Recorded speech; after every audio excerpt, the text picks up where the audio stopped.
ഇങ്ങനെ ഒരു വിശിഷ്ടമായ ജ്യോതിർമയ ലിംഗം ഉണ്ട് എന്ന് ത്രികാലജ്ഞാനിയായ ആദിശങ്കർ ഭഗവത് പാദർക്ക് മനസ്സിലായി. അദ്ദേഹം ഈ ലിംഗത്തിൻ്റെ ദർശനാർത്ഥിയായിട്ട് അവിടെ വന്നു. ദർശനാർത്ഥിയായിട്ട് വന്നപ്പോൾ ആ ലിംഗം കണ്ടിട്ട് തപസ് ചെയ്തു. തപസ് ചെയ്തപ്പോൾ അവർക്ക് കണ്ട വിഗ്രഹം എന്നാൽ ആ രൂപം വിഗ്രഹമായിട്ട് പ്രതിഷ്ഠ ചെയ്തു. അത് എങ്ങനെ പ്രതിഷ്ഠാപിച്ചു എന്നാൽ ശ്രീചക്ര യന്ത്രം എഴുതി അതിൻ്റെ മുകളിൽ ദേവിനെ ശംഖചക്ര വരദ അഭയയുക്തമായിട്ടുള്ള ദേവിയെ പ്രതിഷ്ഠാപിച്ചു. എന്താന്നാൽ ഈ ശക്തിഭാഗം അധികമായിട്ട് ഉള്ളത് കൊണ്ട് അവിടെ ശക്തിക്കാണ് പ്രാധാന്യം. നമസ്തേ. നമസ്തേ. അമ്മയിൽ നിന്ന് തന്നെ തുടങ്ങാം. ഓ തീർച്ചയായും. ശ്രീ മൂകാംബിക ക്ഷേത്രത്തിലെ പ്രതിഷ്ഠയെക്കുറിച്ച് ഒരുപാട് വളരെ വിശേഷപ്പെട്ട പ്രതിഷ്ഠയാണ്, ജ്യോതിർലിംഗമാണ് എന്നറിയും. അപ്പോൾ അതിൻ്റെ പ്രത്യേകതകളെക്കുറിച്ചൊന്ന് പറഞ്ഞതാണ്. തീർച്ചയായിട്ടും. ഈ മൂകാംബിലി ഞങ്ങൾ ഇന്ന് കാണുന്ന ഉദ്ഭവ ജ്യോതിർമയ ലിംഗം താപസ മന്വന്തരത്തിൽ ഉദ്ഭവ ആയതാണ്. എന്നാൽ ഈ രണ്ട് മന്വന്തരത്തിൻ്റെ മുമ്പേ ഈ താപസ മന്വന്തരത്തിൽ ഉദ്ഭവമായ ആ ജ്യോതിർമയ ലിംഗമാണ് ഞങ്ങൾ ഇന്ന് എല്ലാവരും തുഴന്നതും പൂജിക്കുന്നതും ആ ലിംഗമാണ്. ഇതിൻ്റെ എന്താ വൈശിഷ്ട്യം എന്ന് പറഞ്ഞാൽ ഇവിടെ ദേശത്തിൽ ഈ ഭാരതത്തിൽ 12 ജ്യോതിർലിംഗമുണ്ട്. സൗരാഷ്ട്രേ സോമനാഥഞ്ച, ശ്രീശൈലെ മല്ലികാർജുന, ഇങ്ങനെ 12. അങ്ങനെ ഒരു ആത്മലിംഗം എന്നാൽ ശിവന്റെ ആത്മമായ ലിംഗം ഗോകർണത്തിൽ മഹാബലേശ്വരനായിട്ടുണ്ട്. അങ്ങനെ ഒരേ ഒരു മിഥുനലിംഗം പ്രപഞ്ചത്തിൽ മിഥുനലിംഗം ഒരേ ഒരു മിഥുനലിംഗമാണ്. അത് ഇന്ന് നിങ്ങൾ മൂകാംബിലി കാണുന്ന ആ ജ്യോതിർമയ ലിംഗം. മിഥുനലിംഗം എന്ന് പറഞ്ഞാൽ എന്താന്നാൽ ദമ്പതിയുക്തമായിട്ട് ഉദ്ഭവിച്ച ലിംഗം. എന്നാൽ ഈ ലിംഗത്തിൻ്റെ ഒരു പാർശ്വത്തിൽ കാളി ലക്ഷ്മി സരസ്വതിയും ഒരു പാർശ്വത്തിൽ ബ്രഹ്മ വിഷ്ണു മഹേശ്വരനും. ഈ ഇടത്ത് ഭാഗത്തിൽ കാളി ലക്ഷ്മി സരസ്വതിയും വലത്ത് ഭാഗത്തിൽ ബ്രഹ്മ വിഷ്ണു മഹേശ്വരനും. ഈ ഇടത്ത് ഭാഗം അധികമായിട്ട് ഉള്ളത് കൊണ്ട് അവിടെ ശക്തിക്കാണ് പ്രാധാന്യം. അത് ഈ മിഥുനലിംഗം എന്ന് പറഞ്ഞാൽ ഈ ശ്രീചക്രത്തിൻ്റെ ബിന്ദു സ്വരൂപമാണ്.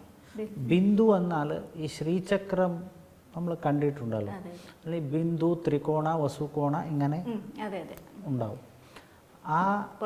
അതെ അതെ, ആ ശ്രീചക്രത്തിൻ്റെ ബിന്ദു എന്നാൽ ബിന്ദു, ആ ബിന്ദു സ്വരൂപത്തിലാണ് ദേവി ഉദ്ഭവിച്ചത്. ഇപ്പോൾ കാണുന്നത് നമ്മൾ ലിംഗം എന്ന് പറഞ്ഞാലും ലിംഗം എന്ന് പറഞ്ഞാൽ ശിവലിംഗം അല്ല. അത് ലിംഗം എന്നാൽ ലീയത്തെ അനേനായിത്തി ലിംഗം എന്നാൽ എല്ലാം ലയിച്ച് ഉള്ള ഒരു സാധനം. എന്ത് ലയിച്ചിട്ടുണ്ട് ആ ലിംഗത്തിൽ എന്നാൽ 33 കോടി ദേവന്മാർ ഉള്ള സാന്നിധ്യം ലയിച്ച ഒരു ലിംഗമാണ്. ആ ശ്രീചക്രത്തിൻ്റെ ബിന്ദുമാണ് ഇപ്പോൾ ഞങ്ങൾ കാണുന്ന ആ ഒരു പൂജിക്കുന്ന ഒരു വിശേഷമായ ലിംഗം. എന്നാൽ അതിന് എന്തിന് അത്ര പ്രാമുഖ്യം എന്ന് പറഞ്ഞാൽ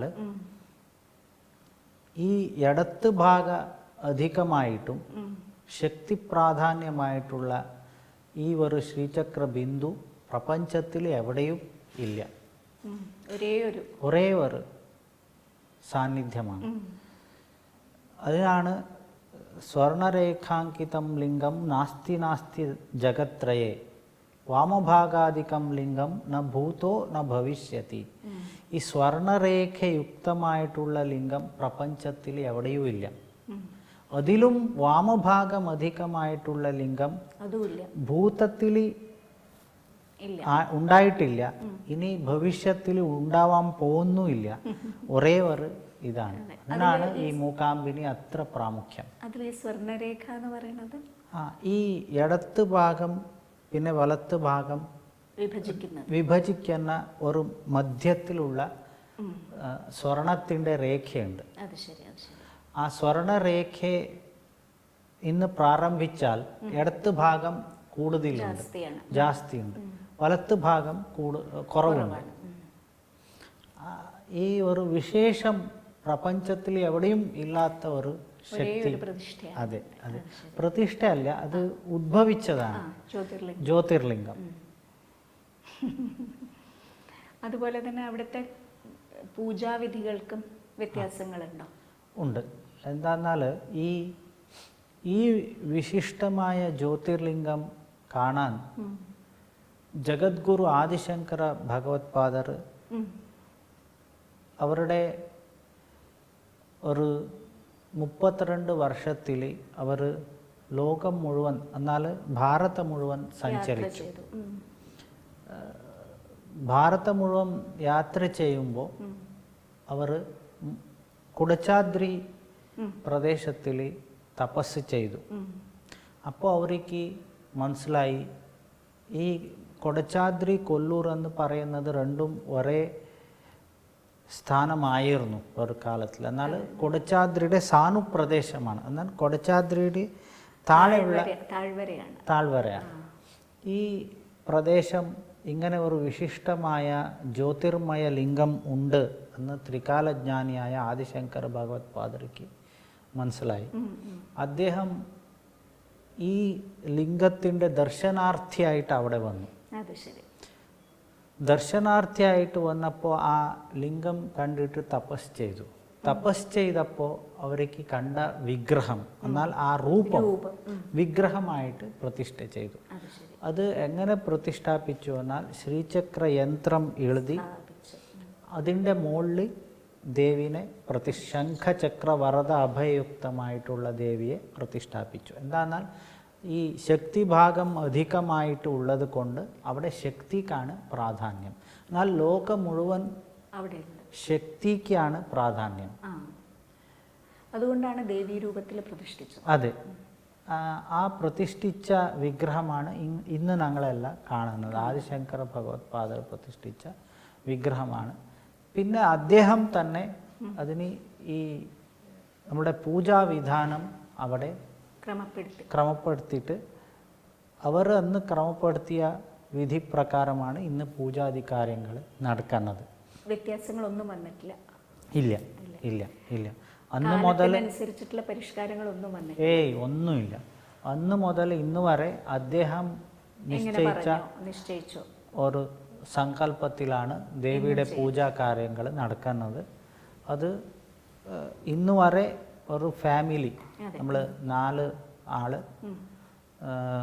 3 ആള് ഒരേ ഫാമിലിയിൽ നിന്ന്, ഒരാൾ നമുക്ക് പലയൊക്കെ വന്നാൽ പൂജിക്കാൻ ഒരു വേറെ ഗോത്ര, 4 ആളും സമാന സ്ഥാനമായിട്ട് അവിടെ ഓരോരോ നേരം, രാവിലെ ഒരാൾ, ഉച്ചയ്ക്ക് ഒരാൾ, സന്ധ്യാകാലത്തിൽ ഒരാൾ, രാത്രി അത്താഴം ഒരാൾ, ഇങ്ങനെ ഈ 4 ആൾ മാത്രമാണ് പ്രധാന മേൽശാന്തിമാരായിട്ട് അവിടെ പൂജ ചെയ്യുന്നത്. ഈ 4 ആളും എല്ലാ 15 ദിവസത്തിൽ പൗർണിമയ്ക്കും അമാവാസ്യക്കും അവരുടെ ഈ നേരം, എന്നാൽ രാവിലെ ഉള്ളവർ ഉച്ചയ്ക്ക് വരും, ഉച്ചയ്ക്ക് ഉള്ളവർ രാത്രി വരും, രാത്രി ഉള്ളവർ പുനഃ രാവിലേക്ക് മാറും.